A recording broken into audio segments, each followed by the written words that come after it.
Dans un village niché au creux d'une vallée, où les collines semblaient caresser le ciel, vivait un chasseur nommé Calibo. Reconnu pour son habileté et son courage, il était aussi craint pour ses étranges expéditions nocturnes. On disait qu'à la lumière de la pleine lune, Calibo traquait des créatures que seuls les conteurs osaient évoquer. Mais dans le cœur de Calibo, il n'y avait qu'un seul trésor. Nyanga, une jeune femme dont la beauté et la sagesse illuminaient le village comme un soleil secret. Un soir de pleine lune, Calibo s'approcha de Nyanga sous le grand baobab du village. Les ombres dansaient autour d'eux, mais son regard était fixe et sérieux. « Nyanga, dit-il, je t'aime, comme la terre aime la pluie et comme le ciel aime les étoiles. Je te promets une vie sans souffrance, une vie où les fruits ne manqueront jamais et où le vent chantera ton nom. » Touché par ces mots, Nyanga accepta sa promesse.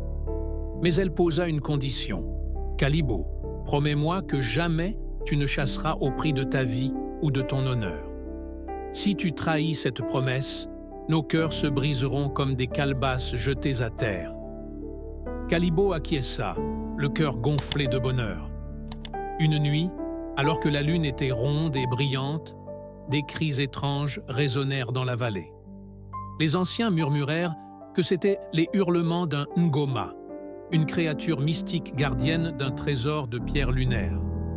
Ces pierres, disait-on, pouvaient réaliser les souhaits les plus fous. Malgré les mises en garde de Nyanga, Calibo était déchiré par la tentation. « Si je ramène ces pierres, pensa-t-il, je pourrais offrir à Nyanga une vie au-delà de ses rêves. » Cette nuit-là, il s'éclipsa, armé de son arc et de son courage. Au fond d'une caverne baignant dans une lumière argentée, Calibo trouva le Ngoma. La créature était majestueuse, avec des écailles scintillant comme des étoiles et des yeux aussi profonds que le ciel nocturne. Calibo banda son arc, mais avant qu'il ne puisse tirer, le Ngoma parla d'une voix grave. « Mortel, pourquoi viens-tu troubler mon repos ?» Calibo hésita, mais répondit « Je cherche les pierres lunaires pour offrir une vie meilleure à celle que j'aime. » Le Ngoma le fixa longuement avant de répondre « Ces pierres exigent un prix que tu ne peux imaginer. Si tu persistes, tu perdras ce que tu chéris le plus. » Sourd à l'avertissement, Calibo tira sa flèche. Le Ngoma poussa un cri qui fit trembler la caverne, mais il s'évanouit, laissant derrière lui un tas de pierres étincelantes. Triomphant, Calibo les ramassa et retourna au village. Quand Calibo arriva, il trouva Nyanga assise sous le baobab, mais son visage était grave. « Que s'est-il passé, Calibo » demanda-t-elle. « Pourquoi sens-tu la peur et le remords ?» Il tenta de mentir, mais les pierres lunaires dans son sac brillèrent si fort qu'elles révélèrent sa trahison. Nyanga, le cœur brisé, comprit que Calibo avait désavoué sa promesse. « Je t'avais averti, » murmura-t-elle.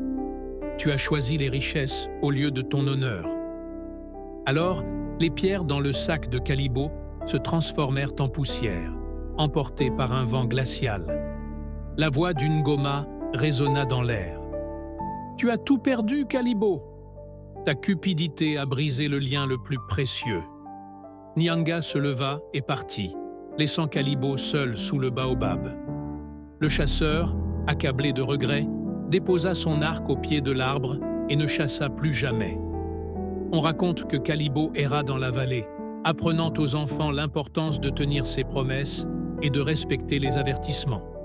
Chaque soir de pleine lune, il s'asseyait sous le baobab et chantait une chanson triste, implorant la lune de pardonner son âme. Ainsi, la légende de Calibo, le chasseur de lune, résonne encore dans les vallées. Elle rappelle que l'amour et l'honneur valent bien plus que les richesses les plus éblouissantes. Abonne-toi pour plus de vidéos.